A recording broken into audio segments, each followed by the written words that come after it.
falou no meu coração a respeito desse tema. Esperança. Porque muitas pessoas têm perdido a esperança. A esperança, ela é algo fundamental. E quando a gente fala de algo fundamental, a gente fala de algo que não pode faltar na nossa vida. É algo que é essencial. É algo que nós precisamos. Se não houver esperança, a vida ela se torna pesada. Porque a esperança, ela age na nossa vida como se fosse um motor. Ela é um motor impulsionador da nossa vida. E ela nos oferece força, ela nos oferece ânimo para enfrentar os desafios que se apresentam a nós. A esperança, ela tem o poder de nos fazer manter a expectativa de um futuro melhor. É a esperança que nos faz sonhar, é a esperança que nos faz acreditar. E é também a esperança que nos faz transformar em realidade a nossa crença, aquilo que nós temos acreditado. A esperança, ela é algo ativo e não passivo, porque todo aquele que tem esperança, ele se movimenta. Todo aquele que tem esperança, ele se levanta, ele toma uma atitude, ele age. Por quê? Porque ele tem esperança. E a esperança, ela nos move para que a gente tome uma posição. A esperança também, ela tem o poder de produzir em nós algo chamado resiliência. E o que é resiliência? É a capacidade de suportar firme, sem se dobrar, sem sair do lugar. Algo que muitas vezes nos oprime, algo que nos perturba. A esperança, ela tem a possibilidade de produzir em nós essa capacidade de sermos resilientes. Quando se trata de alcançar os nossos objetivos, algumas qualidades, elas são muito boas. Por exemplo, a inteligência, o otimismo, a atitude, a paixão, a competência, tudo isso nos inspira a correr atrás dos nossos sonhos. Porém, a esperança, ela é muito mais do que uma emoção, ela é uma força de caráter. E ela vai muito além da alegria, ela vai muito além da paixão, ela vai muito além da competência. Porque muitas vezes alguém até tem competência para realizar determinada coisa. Muitas vezes alguém até tem paixão por algo que está buscando. Mas se essa pessoa perder a esperança, a sua competência ela perde a valia. A sua atitude ela perde a valia. Porque quem não tem esperança não corre atrás de nada. Quem não tem esperança simplesmente senta, simplesmente para, simplesmente desiste. Não é assim? A esperança é o motor, então, que nos movimenta, que nos faz levantar. E quando nós falamos de esperança, nós temos pelo menos 2 tipos de esperança. E eu queria tratar sobre esses 2 tipos de esperança hoje aqui. O Senhor, Ele vai nos ensinar a respeito da esperança. Como buscar a esperança? Como alcançar a esperança? Vamos analisar alguns textos bíblicos e à luz da Bíblia Sagrada, vamos nessa noite receber essa orientação do Senhor. A esperança, quando nós falamos de esperança, nós falamos de pelo menos 2 tipos de esperança. A primeira esperança é a esperança que podemos chamar de esperança natural.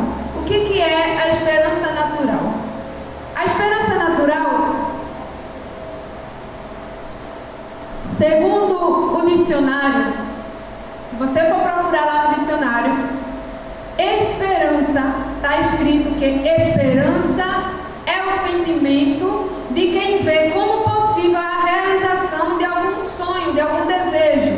A esperança é o sentimento de alguém que vê a realização de algo como sendo possível. Segundo o dicionário, esperança é expectativa, é uma espera, é a forma como você aguarda alguma coisa.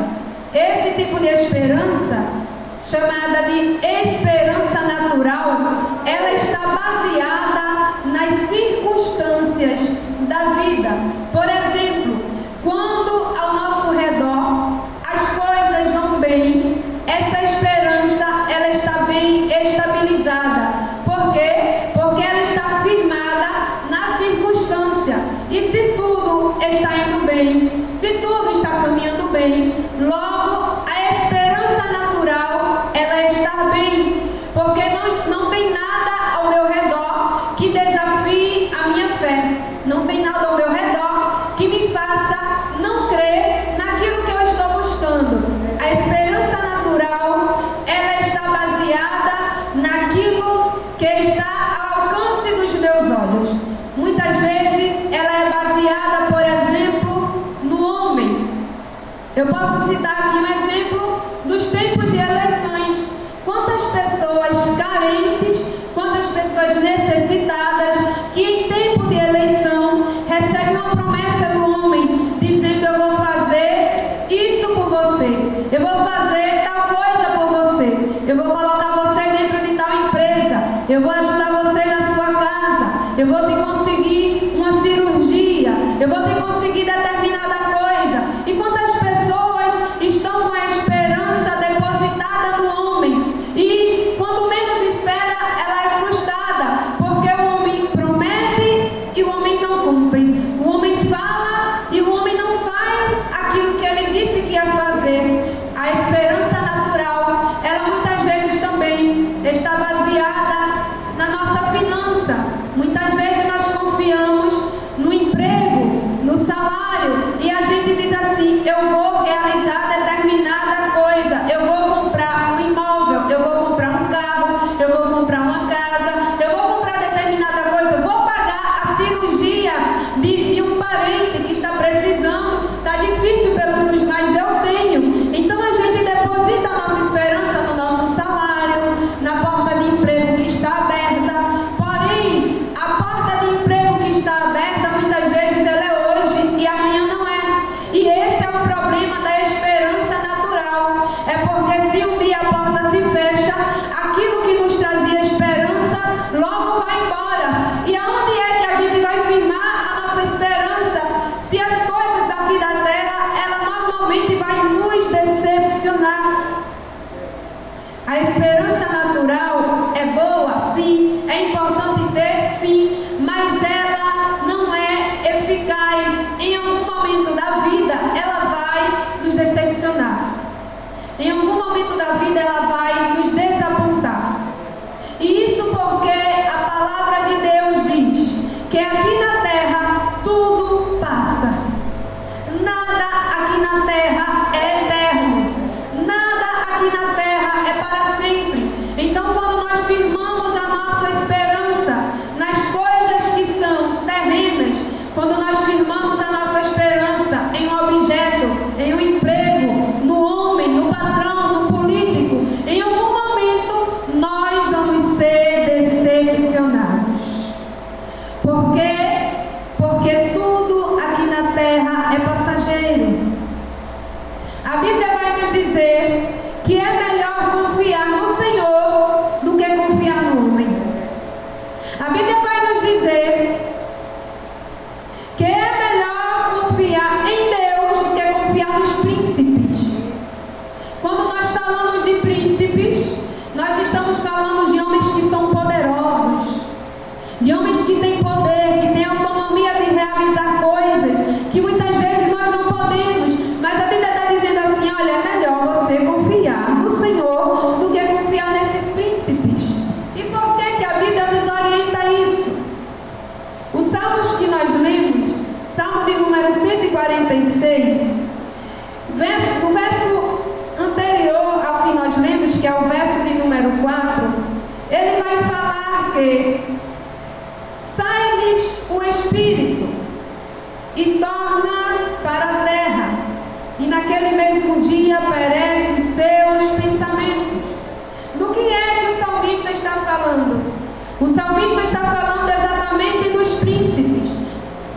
salmista está falando exatamente dos homens. O verso de número 3 está dizendo: não confieis em príncipes, nem em filhos de homens, em quem não há salvação. O que é que o salmista está dizendo para nós? Olha aqui o que é que o Senhor está querendo ensinar para nós como igreja. Ele está dizendo que o homem, por mais que ele tenha poder, ele não pode te oferecer salvação. Por mais que o homem ele seja poderoso, por mais que o homem ele tenha conhecimento, por mais que o homem seja intelectual, por mais que o homem tenha poder aquisitivo, influência, ele não pode te oferecer salvação. E por que ele não pode te oferecer salvação? Porque o verso de número 4 vai dizer que eles também são sujeitos à morte. São frágeis como eu e como você. Eles não têm poder de te garantir. Eles podem te prometer hoje e falhar com você amanhã.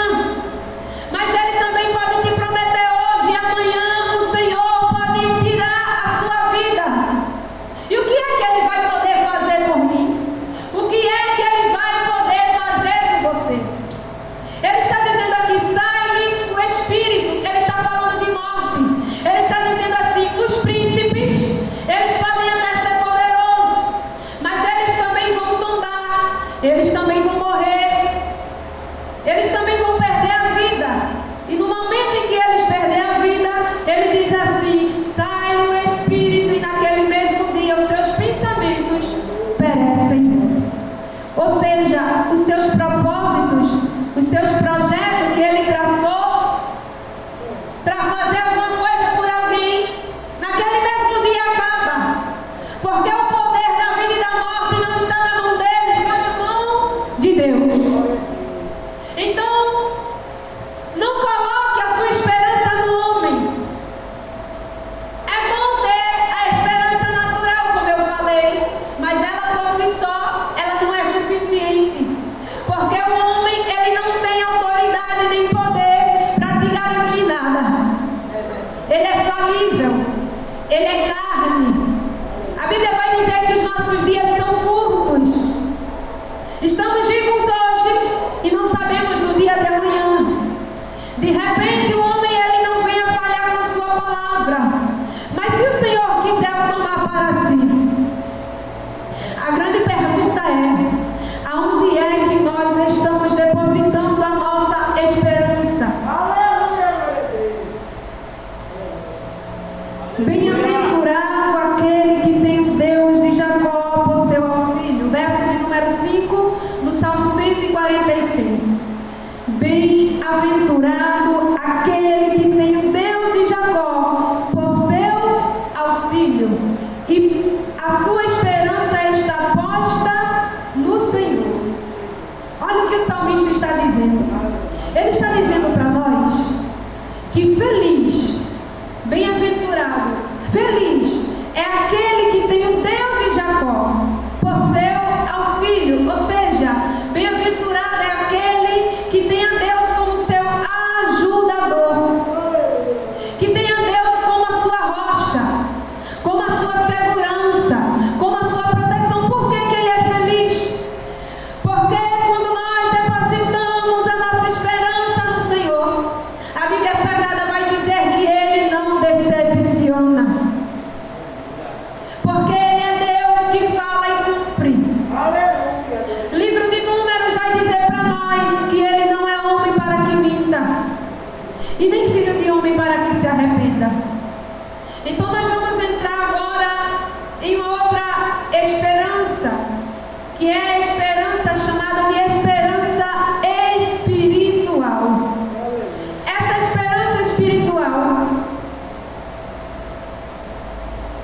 é uma esperança que muitos desconhecem.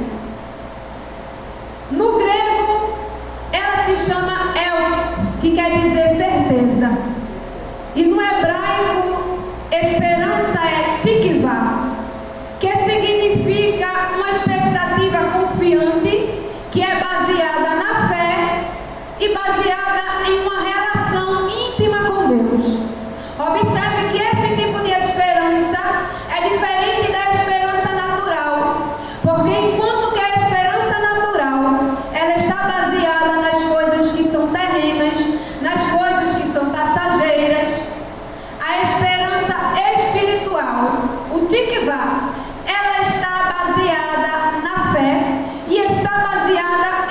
forte ligação com Deus. Então ela é uma esperança diferente. Ela é uma esperança segura.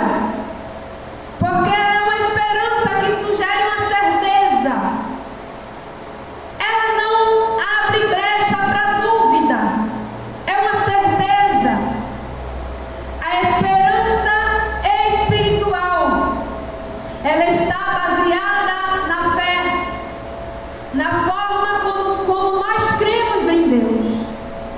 Hebreus, capítulo de número 11, vai dizer para nós: a fé é o firme fundamento das coisas que não se vêem e a certeza das coisas que se esperam. Olha só o que a fé ela vai nos fornecer. Ela vai nos fornecer firmeza, porque o texto diz que ela é o firme fundamento. Então a fé ela vai produzir em nós firmeza. Aleluia. Ela é a base. Ela é o lugar onde nós podemos estar alicerçados. E essa esperança ela é firmada na fé. Quando nós vamos observar a respeito da fé, que é falada em Hebreus, nós vamos perceber que essa fé da qual Hebreus ele fala é uma fé firme.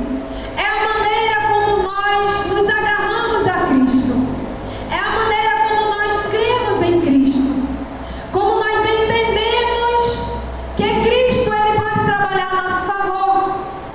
Essa esperança é firmada exatamente nessa fé. Ela é firmada também através da nossa comunhão com Deus. Só pode ter a esperança espiritual aquele que já recebeu no seu coração a fé, e aquele também que desfruta da comunhão íntima com Deus. Não é qualquer um que possui esse tipo de esperança. E pasme você, tem muita gente dentro da igreja que serve a Deus, mas que não tem a esperança espiritual no seu coração. Por quê? Porque nem todo mundo que segue a Jesus tem comunhão com Ele. Quando nós vemos dentro da Bíblia Sagrada, nós vamos perceber que sempre onde Jesus andava, Ele era acompanhado por multidões e pelos seus discípulos. E os evangelistas, quando eles narram um texto, muitas vezes eles vão fazer diferença, distinção entre essas pessoas que seguiam a Jesus. Ele vai dizer assim, que acompanharam a Jesus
capítulo de número 6, a partir do versículo de número 25. Observa o que está acontecendo nesse texto. João, capítulo 6, a partir do versículo 25. Diz assim o versículo 25: E achando no outro lado do mar, disseram-lhe: Rabi, quando chegastes aqui? Eu vou parar aqui nesse versículo para a gente analisar. Quem está falando com Jesus aqui são algumas pessoas no meio da multidão que presenciaram o milagre de Jesus, quando Jesus ele havia multiplicado o pão. A Bíblia Sagrada vai dizer que Jesus ele opera um milagre. Ele resolve multiplicar pão e alimentar a multidão. E quando Jesus alimenta a multidão daquela forma milagrosa, a multidão ela fica entusiasmada. E aquele povo, ele fica tão animado com o que aconteceu, que eles pensam consigo mesmo: a gente precisa fazer de Jesus o nosso líder político. Ele tem que sentar no trono, porque se ele sentar no trono, ele vai resolver todos os nossos problemas. Olha o que ele fez aqui. Ele multiplicou pão. Ele matou a nossa fome. Precisamos de Jesus no trono. A visão deles estava limitada àquilo que era terreno. Perceba que a esperança da multidão era uma esperança natural, era uma esperança terrena. Tudo que eles pensavam era em saciar sua fome, em satisfazer os seus desejos carnais, os seus desejos físicos. Então logo eles pensam: a gente precisa de Jesus aqui. Observe que eles vão atrás de Jesus. Versículo 25, eles aproximam-se de Jesus e diz assim, ó: Rabi. De que foi que ele chamou Jesus? Rabi. Eles chamaram Jesus de Rabi. Eles chamaram Jesus de mestre. Rabi quer dizer mestre. A multidão então, ela estava honrando Jesus como mestre. E por que elas estavam honrando a Jesus como mestre? Essas pessoas honraram a Jesus como mestre porque elas queriam que ele satisfizesse as suas próprias necessidades. Mas observe que elas honram a Jesus como mestre, mas não como Senhor. Porque alguém que honra Jesus como mestre, muitas vezes até escuta o seu ensino, mas não obedece o ensino que ele traz. Aleluia! Mas aquele que honra Jesus como Senhor, ele se submete à sua vontade. Aleluia! Aquele que honra Jesus como Senhor, ele se submete àquilo que Jesus ordena. Então a multidão vai chegar perto de Jesus dizendo assim: Rabi, parece até que queria, meu pastor, honrar a Jesus. Parece até que queria comunhão com ele. Mas tudo que ele queria era a sua própria satisfação. Te provo isso no texto. Segue a leitura comigo. Mantenha a tua Bíblia aberta. Eles chegam e dizem assim: quando foi que o Senhor chegou aqui?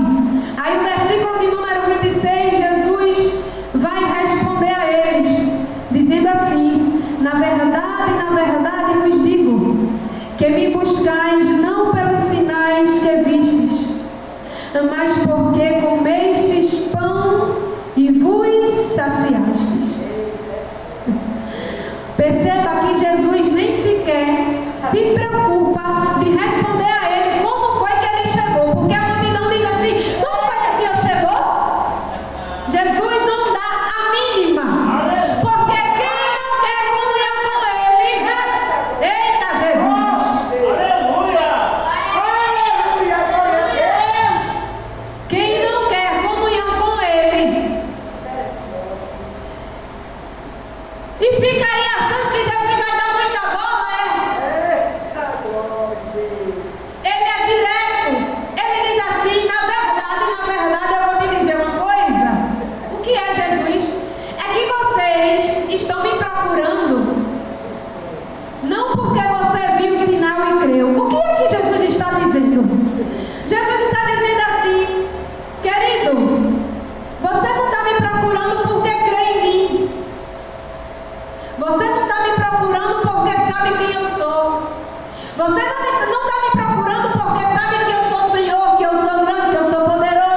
Vocês estão me procurando porque vocês comeram pão e foi saciada a fome de vocês. Jesus, ele revela o egoísmo daquela multidão que só procura a sua própria satisfação. E quem procura a sua própria satisfação, ele não pode ter esperança espiritual, porque ele está ligado às coisas que são terrenas. O que é que você tem procurado quando vem à casa do Senhor? O que é que você tem buscado quando vem à casa de Deus? O que é que você tem procurado quando você dobra o seu joelho no seu quarto? Será mesmo que você está, aleluia, tendo a esperança espiritual no seu coração? Ou será que a sua esperança é natural?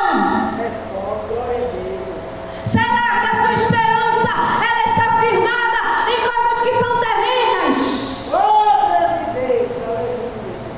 A igreja do Senhor precisa ter esperança espiritual. A igreja do Senhor precisa ter esperança espiritual. Porque a esperança natural, ela não é suficiente para você e nem para mim como cristão. Olha o conselho que Jesus nos dá. Versículo 27, ele diz assim, olha, trabalhai não pela comida que perece, mas pela comida que permanece para a vida eterna. Olha o conselho que Jesus nos dá. Trabalhai não pela comida que perece. Jesus está dizendo assim, o teu maior esforço não é pelas coisas terrenas, perecíveis. O teu maior esforço, ele precisa ser pelas coisas que são do céu. Então a esperança espiritual, ela está no coração daquele que busca uma relação íntima com Deus. Ela está no coração daquele aonde a fé já brotou. E se por acaso a fé não brotou no meu coração, come Bíblia. Porque a Bíblia diz que a fé vem pelo ouvir. E o ouvir é pela palavra. Quer ter fé? Começa a ler Bíblia. Começa a ouvir a mensagem. Que a fé vai brotar no seu coração. A esperança espiritual, ela procede de uma vida de comunhão com Deus. É perigoso demais que a gente tenha apenas a esperança natural na nossa vida. Por que é perigoso? É perigoso porque se a gente tem somente a esperança natural, no momento que ela nos decepcionar, nós vamos abandonar tudo. Mas, se quando desamparados pela esperança natural, a esperança espiritual estiver no nosso coração, estaremos firmes, estaremos resilientes, estaremos de pé, oh glória, estaremos animados. Glória a Deus, aleluia. Esse é o segredo para se manter de pé, é ter dentro do seu coração a esperança espiritual. Essa esperança, ela só pode vir diante, repito e torno a dizer, diante de uma vida de comunhão com Deus. Salmos de número 118, versos 8 e verso 9. Olha o que diz a palavra do Senhor. Salmos 118, verso 8 e 9. É melhor confiar no Senhor do que no homem. É melhor confiar no Senhor do que nos príncipes. Mais uma vez a palavra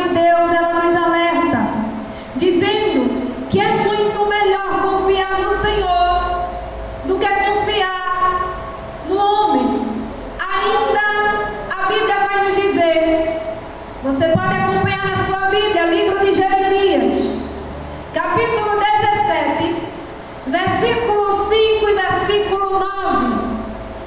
Observa o que a palavra do Senhor ela vai lhe dizer. Versículo 5. Assim diz o Senhor. Quem é que diz? O Senhor. É o Senhor. É o 5, Jeremias 17, versículo 5 e versículo 9. O 5 diz: assim diz o Senhor: maldito o homem que confia no homem e faz da força e faz da carne ao seu braço e aparta o seu coração do Senhor. Versículo 9: enganoso é o coração, mais do que todas as coisas, perverso, quem o conhecerá? Observe o que a palavra do Senhor ela está nos instruindo e nos orientando. Primeiramente, no verso 5 ele diz assim: maldito o homem que confia no homem. Olha, é muito importante quando a gente tem alguém de confiança. É muito importante, é muito bom.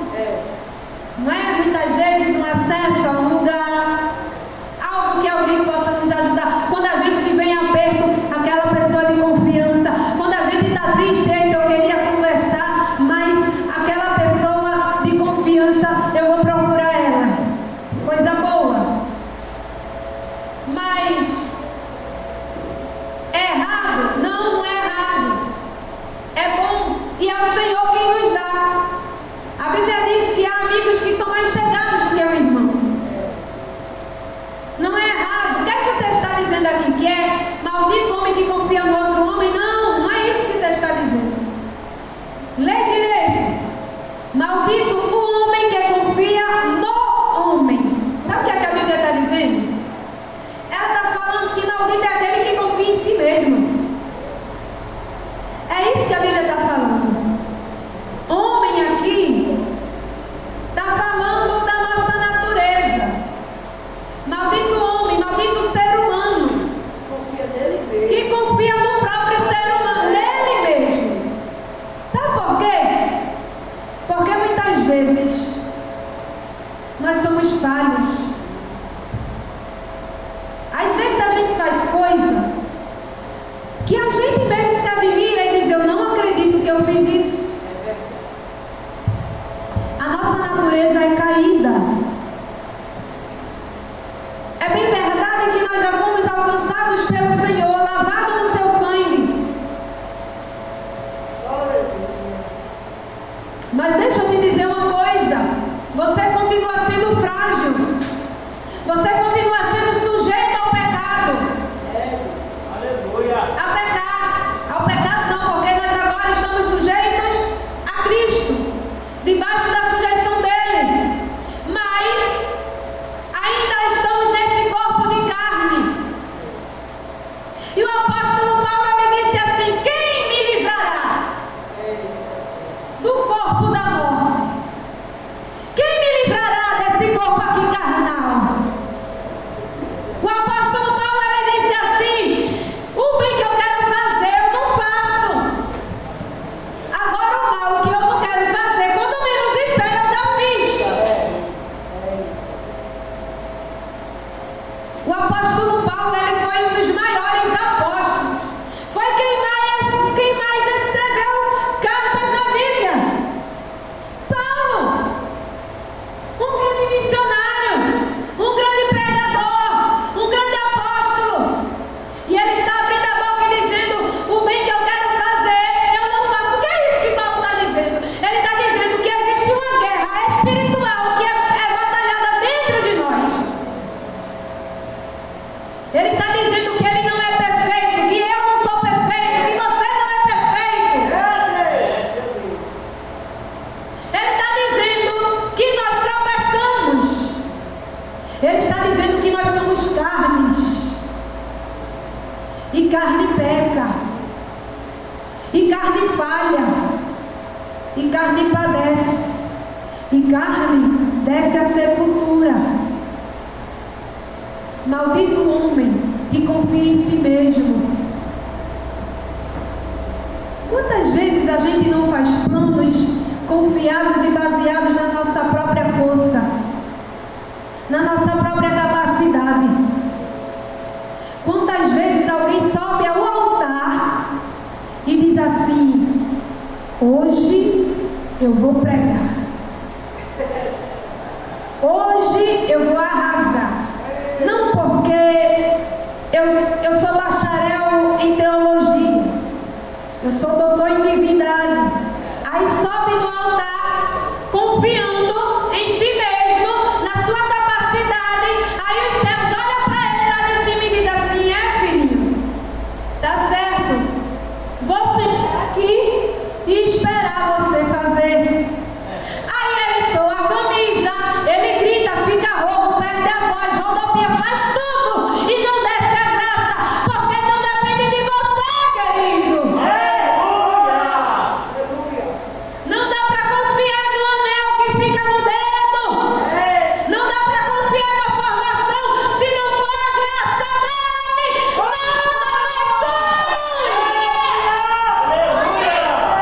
Ah, se não for o poder dele, se não for a mão dele te guiando, se ele não quiser que você vá, você não vai. Porque na verdade, diz a Bíblia, o homem ele faz os planos, mas o executar do plano está na mão dele.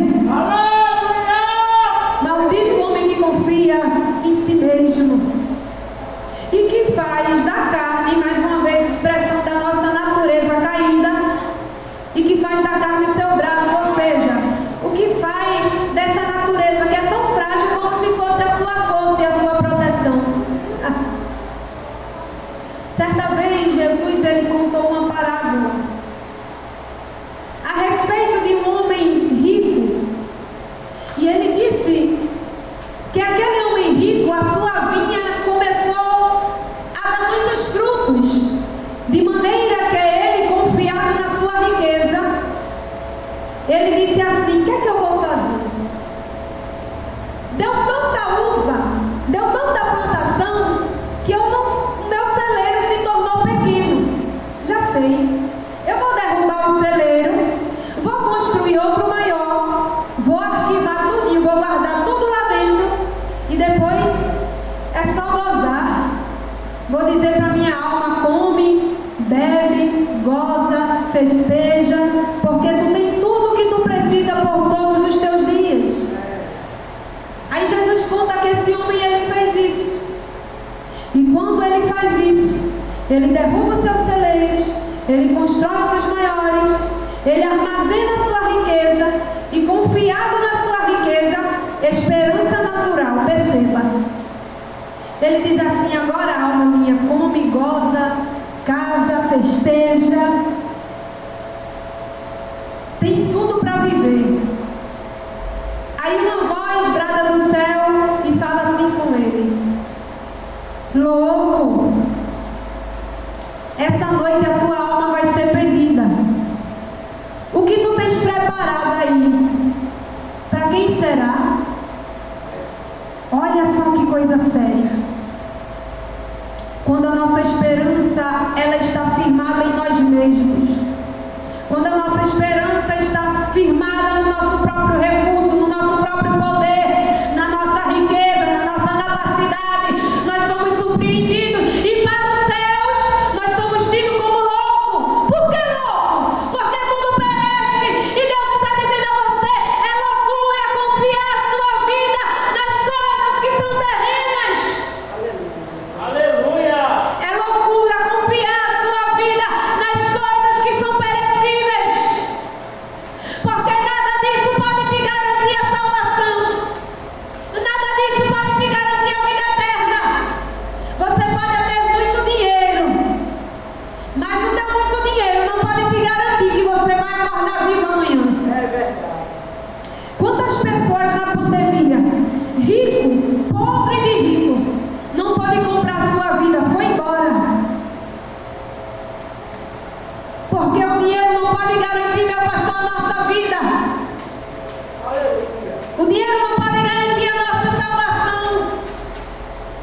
dinheiro pode comprar muita coisa para você, mas tem coisa que o dinheiro não compra.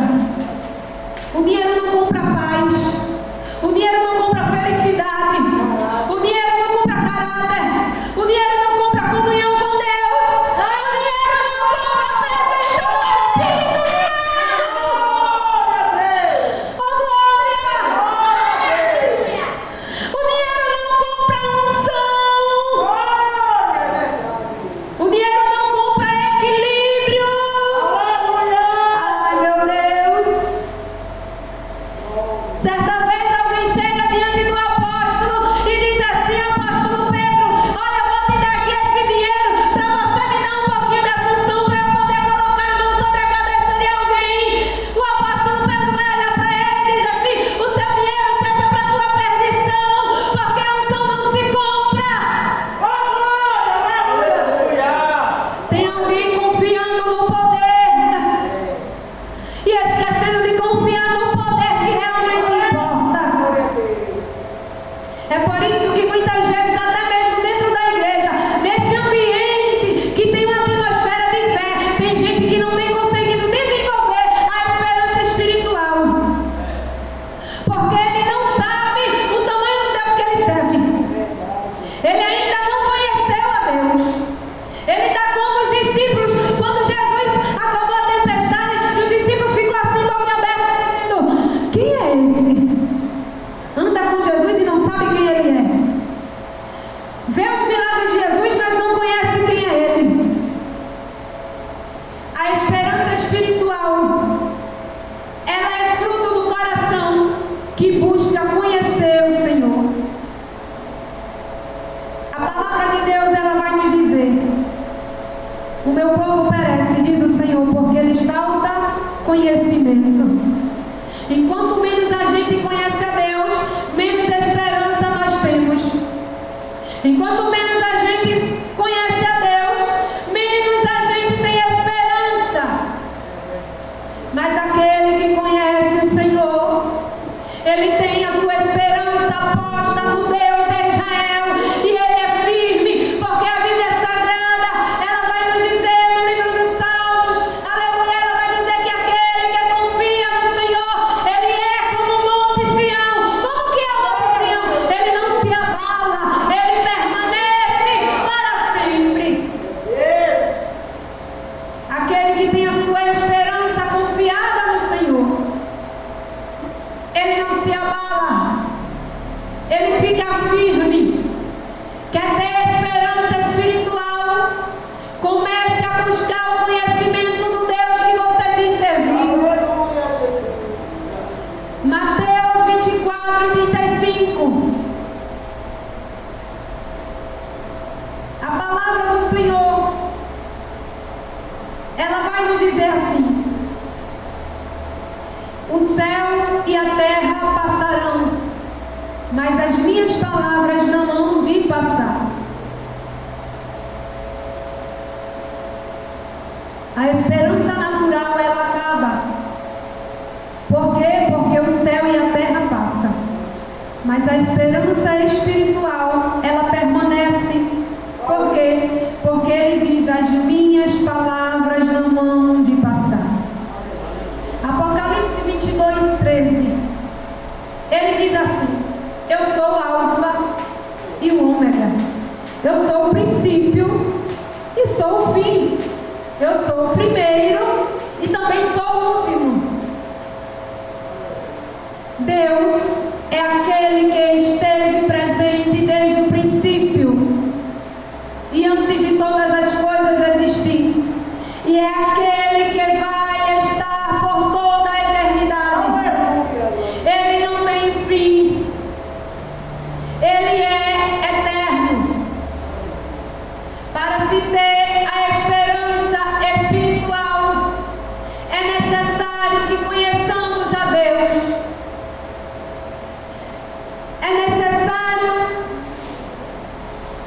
É necessário que tenhamos relacionamento e comunhão íntima com Ele, para que a gente possa conhecer a Ele. E como é que nós vamos conhecer a Deus? De que maneira que eu posso ter comunhão com Ele? Primeiramente,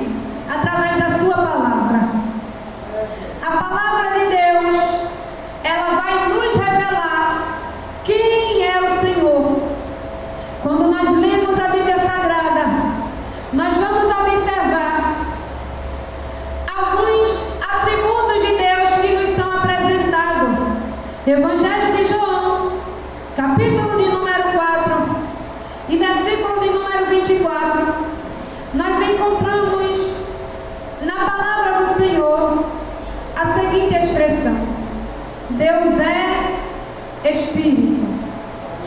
A palavra de Deus, ela vai dizer para nós que Deus é Espírito. E quando a Bíblia nos diz que Deus é Espírito, a Bíblia está nos dizendo: Ele não é matéria. E se Ele não é matéria, Ele não pode ser destruído. Ele não acaba. Ninguém pode matar a Deus. Ninguém pode destruir a Deus. Deus é Espírito. Portanto, Ele é eterno. Ele não se deteriora. Isaías 43:13 vai nos falar a respeito da eternidade do Senhor. Certa vez também Jesus disse, de certa maneira, Ele falou assim: eu sou, ainda antes que Abraão existisse, eu sou. A Bíblia Sagrada também vai nos dizer, no capítulo 1 do Evangelho de João: no princípio era o Verbo, e o Verbo estava com Deus, e o Verbo era Deus. Ele estava no princípio com Deus, e todas as coisas foram feitas por Ele, e sem Ele nada do que foi feito se fez. O que é que a Bíblia está nos falando a respeito do nosso Deus? Ela está dizendo que desde o princípio Ele sempre existiu, e tudo quanto foi criado não foi criado sem Ele. Quando nós conhecemos esses atributos de Deus, o atributo da eternidade, nós vamos perceber o quão poderoso é o Senhor, porque sendo Ele eterno, Ele não é um ser criado, mas Ele é um ser criador. Tudo quanto está ao nosso redor foi criado pelo nosso Deus. E eu pergunto a você: será que o Deus que criou céus e terra e mar, Ele não tem poder de te sustentar? Será que Ele não tem poder de fazer você alcançar os seus objetivos? Será que Ele não tem poder de fazer com que você chegue aonde você pretende chegar?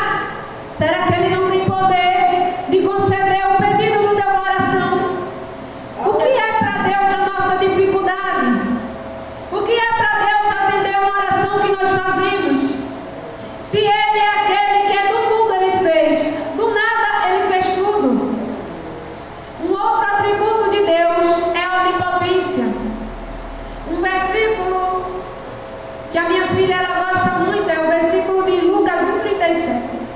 Vai falar sobre a onipotência de Deus, dizendo: porque para Deus nada é impossível. Exatamente nada é impossível. Salmos 147:5, que é o verso que nós lemos aqui, também vai falar sobre a onipotência de Deus. E Ele também é um Deus onipresente. Quando nós vamos ao Salmo de número 139, nós vamos encontrar o salmista dizendo assim: para onde eu fugirei da tua presença? Se eu for ao céu, aí tu estás. Se eu descer à mais profundeza da terra, ali também tu estás. Se eu fizer a minha cama no inferno, no céu, ali também tu estás. Para onde é que eu vou fugir do Senhor? O Senhor me criou, me conhece desde o ventre da minha mãe. Foi o Senhor quem me formou. Para onde é que eu vou fugir? João, quando esteve na ilha de Patmos e ele recebeu a revelação de Deus, ele disse assim: eu olhei para trás para ver quem falava comigo, e aquele que falava comigo, ele tinha olhos como que chama de fogo. Sabe o que é isso? Capacidade de penetração. O teu Deus, Ele vê o que ninguém vê. Nada está encoberto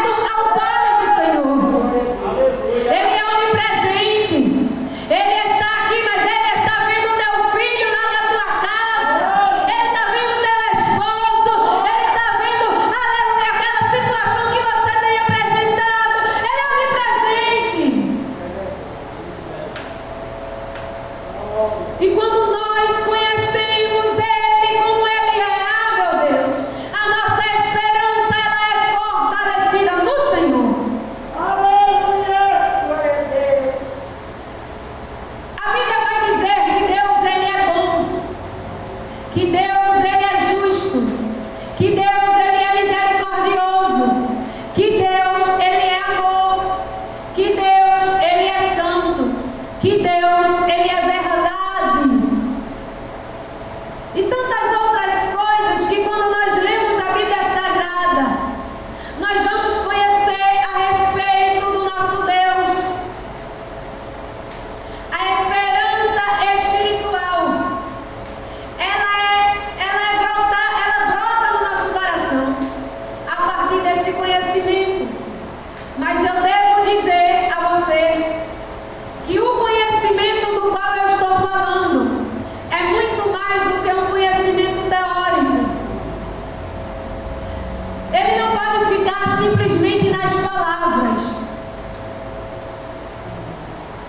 Não é um conhecimento apenas de leitura. Porque tem muita gente que lê Bíblia, viu? Tem muita gente que sabe o que está escrito aqui, mas ainda não aprendeu a ter a esperança espiritual. Por quê? Porque eu falei aqui que a esperança ela está baseada não somente na fé, mas numa relação íntima com Ele. E quando a gente fala de relação íntima, de conhecimento de Deus, a gente fala muito mais do que um conhecimento meramente teórico. A gente fala de algo prático. Quem tem experiência com Ele, quem fala com Ele, quem conversa com Ele, quem tem a sua vida guiada por Ele, quem já provou dos seus milagres, quem já provou do seu poder, quem já viu o sobrenatural no coração desse, a esperança espiritual, ela é firmada. Quando nós vamos ao livro do Jó, capítulo 42, você vai encontrar o Jó dizendo assim: bem sei eu, olha a certeza de Jó, isso aqui é esperança espiritual. Bem sei eu, que é tudo. Já estava dizendo que sabia, com certeza, com convicção, que é tudo. Não eram algumas coisas. Agora, para Jó afirmar isso, ele tinha realmente que ter muita certeza, meu pastor. Porque Jó ele estava passando por uma situação aonde, se algumas pessoas passassem, outra pessoa no lugar dele já teria perdido a fé, a esperança, a credibilidade, já tinha desviado, já tinha se suicidado. O que Jó passou para abrir a boca com tanta convicção e dizer: bem sei eu. Aleluia! Agora, sabe por que Jó ele tinha tanta convicção? Porque o conhecimento de Jó sobre Deus não era somente um conhecimento teórico, era um conhecimento prático. Me prova na Bíblia? Provo. É porque capítulo 42 do livro do Jó, versículo de número 5, ele disse assim: antes eu te conhecia só de ouvir falar, mas agora os meus olhos te contemplam. Glória a Deus! Jó estava dizendo: agora a minha relação com o Senhor não é apenas daquilo que eu escuto, mas eu sei que o Senhor pode, porque eu te vi, os meus olhos te contemplaram, eu sei quem tu és, eu tenho experiência contigo. Aleluia! Amando o povo, eu sou. Haramando eu sou. A esperança de Jó era uma esperança prática. A Bíblia vai nos falar de uma mulher. A história dela é muito lida, principalmente nos círculos de oração. É a mulher com fluxo de sangue. A Bíblia diz que ela padecia daquela enfermidade há 12 anos. E durante 12 anos ela esteve exclusa da sociedade. Ela esteve afastada do convívio familiar. Por quê? conforme a cultura da época, ela tinha que estar afastada, isolada. E quando aquela mulher, ela está daquela maneira, ela vai ter o seu primeiro contato com Jesus através da audição. Eu estou falando de conhecimento teórico e de conhecimento prático, de experiência. Observe como essa mulher, ela vai chegar até Jesus. Primeiramente, ela se serviu da experiência natural. Eu falei para você que a esperança natural, ela é importante sim. A gente não deve negligenciar a esperança natural. Se essa mulher, ela não tivesse a esperança natural, ela teria padecido antes do tempo. Sim. Por que ela teria padecido antes do tempo? Porque ela não teria batalhado por si própria.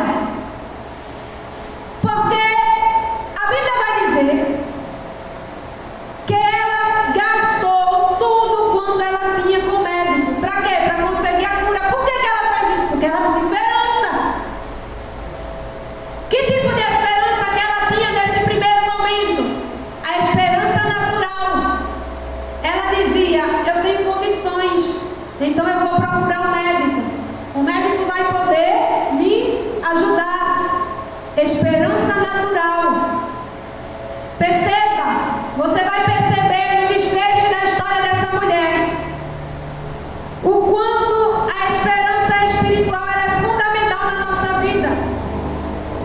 Ela tem a esperança natural e por isso ela batalha. Eu preciso dizer a você, tenha a esperança natural. Batalhe por você mesmo. Lute por você mesmo.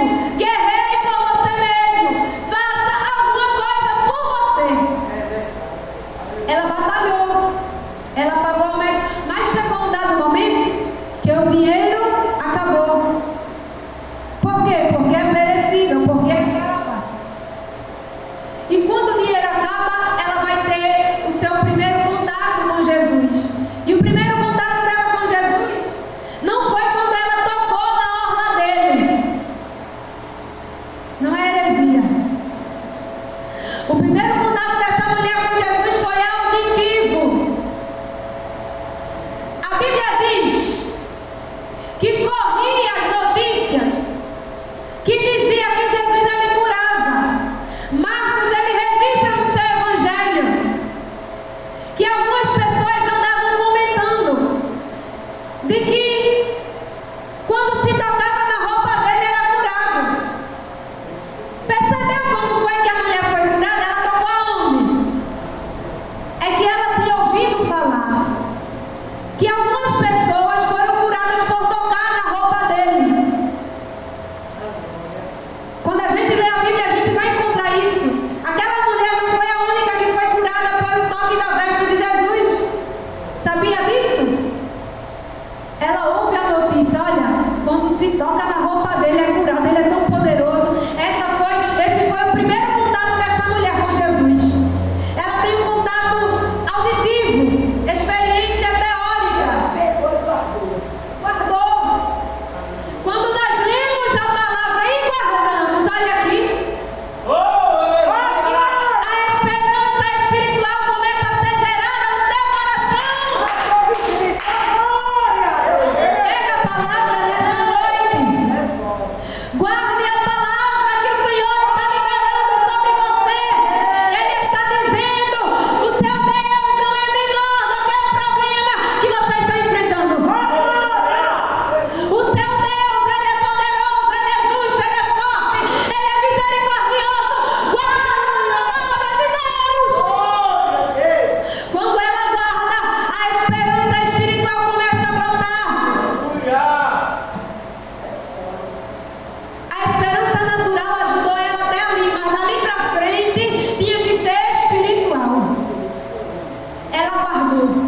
E quando ela guarda, ela ganha força para se levantar de novo. E ela diz assim, eu vou atrás dele. Segunda experiência, segundo contato que ela tem com Jesus agora é mais perto.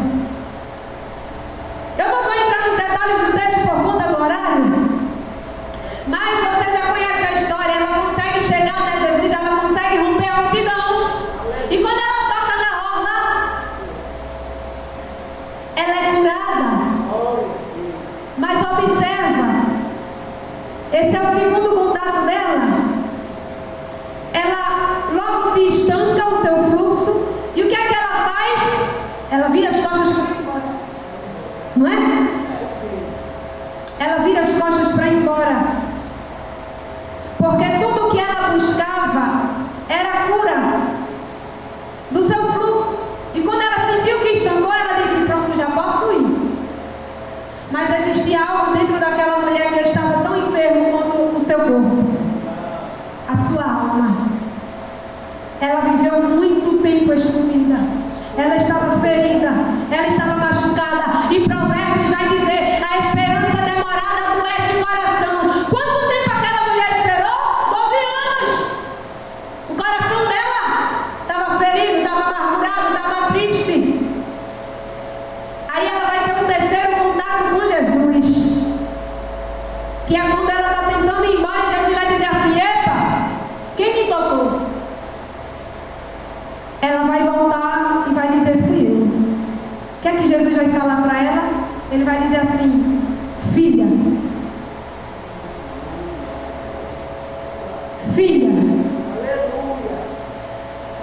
a voz dele está falando com você hoje, dizendo assim: filha,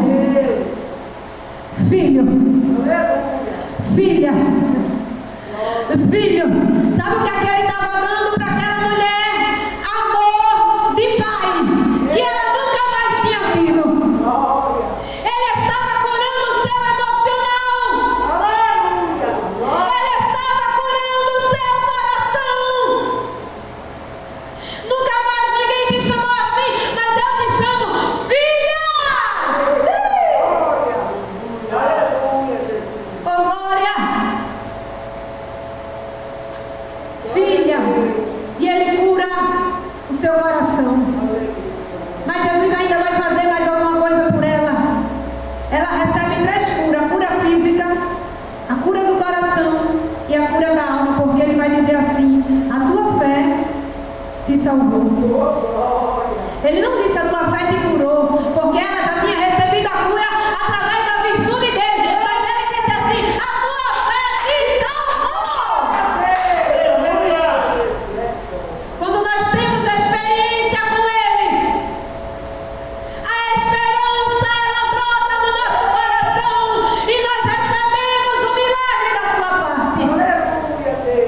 Aleluia. Abraão, ele creu contra a esperança, diz a Bíblia. Romanos 4:18.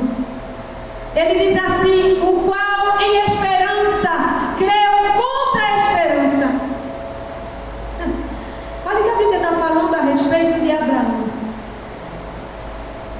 Ele em esperança creu contra a esperança. Como assim? Vou te explicar.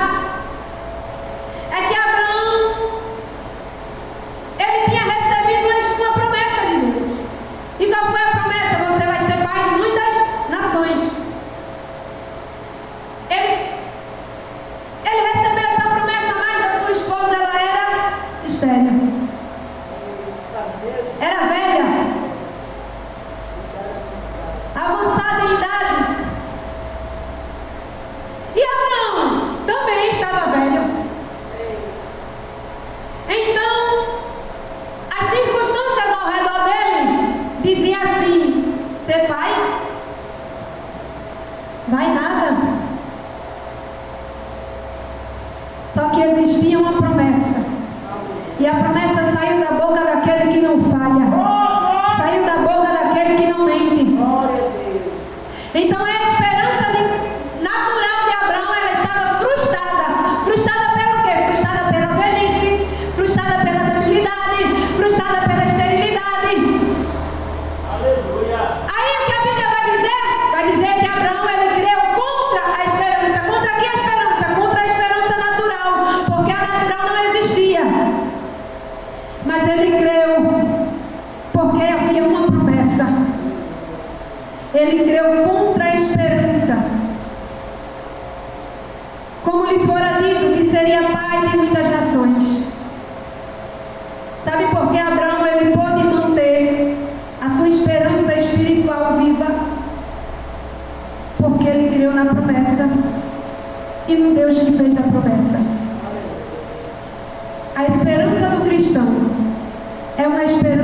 esperança espiritual. E nós precisamos buscar essa esperança através do conhecimento do Senhor, pela sua palavra e pela experiência de vida com Ele. Eu quero estimular você a estar buscando essa